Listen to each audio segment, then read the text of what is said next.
अभी हम इक्विलिब्रियम में नेक्स्ट टॉपिक करने जा रहे हैं इलेक्ट्रोलाइट। इलेक्ट्रोलाइटिक सॉल्यूशन है, तो इलेक्ट्रोलाइट समझ जाएंगे, उसका सॉल्यूशन बना लेंगे तो इलेक्ट्रोलाइटिक सॉल्यूशन भी हम समझ जाएंगे।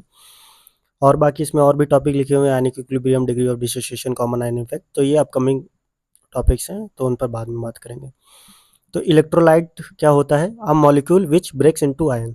तो हमने कुछ भी लिया है, कोई भी मॉलिक्यूल लिया है जो आयंस में ब्रेक हो जाए, वही इलेक्ट्रोलाइट कहलाता है।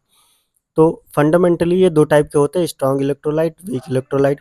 स्ट्रॉन्ग इलेक्ट्रोलाइट का मतलब क्या है? फुली डिसोसिएशन इनटू आयन हो जाता है, यानी कि वो आयंस में कंप्लीटली ब्रेक हो जाते हैं। अगर 100 मॉलिक्यूल्स लिए हैं तो 100 पॉजिटिव चार्ज, 100 नेगेटिव चार्ज तुमको मिलेगा।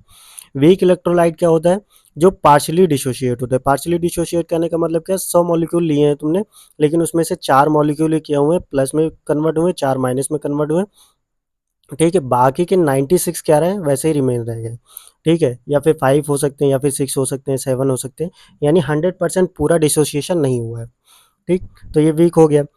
एग्जाम्पल में देख लेते हैं, स्ट्रॉन्ग इलेक्ट्रोलाइट में जैसे कि HCl, H प्लस और Cl माइनस, यानी 100 HCl लिए होंगे तो 100 H प्लस बनेगा और 100 Cl माइनस बनेगा, ठीक है।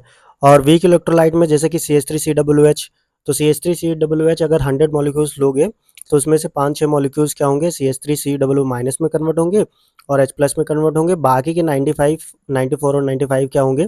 वैसे ही रिमेन रहेंगे। अब फंडामेंटल से आगे चलते हैं, ये टाइप 2 क्या लिख रखा है?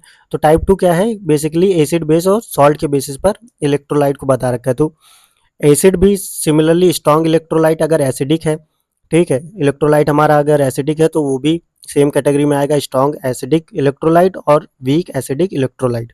सिमिलरली बेस के कॉन्सेप्ट पे चलेंगे तो बेस, स्ट्रॉन्ग बेस इलेक्ट्रोलाइट और weak base electrolyte. Similarly salt के केस पर चलेंगे तो सॉल्ट, स्ट्रॉन्ग सॉल्ट इलेक्ट्रोलाइट और वीक सॉल्ट इलेक्ट्रोलाइट।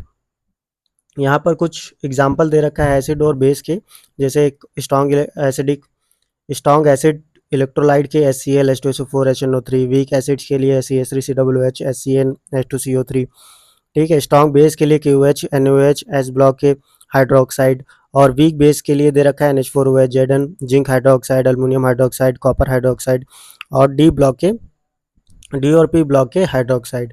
सॉल्ट के लिए रिमेनिंग जो सॉल्ट तुम लोग एसिड बेस रिएक्शन से जनरली फाइंड आउट करते हो, वो लगभग सभी सॉल्ट जो आयंस में कन्वर्ट हो सकते हैं इजीली वाटर के साथ। Thank you.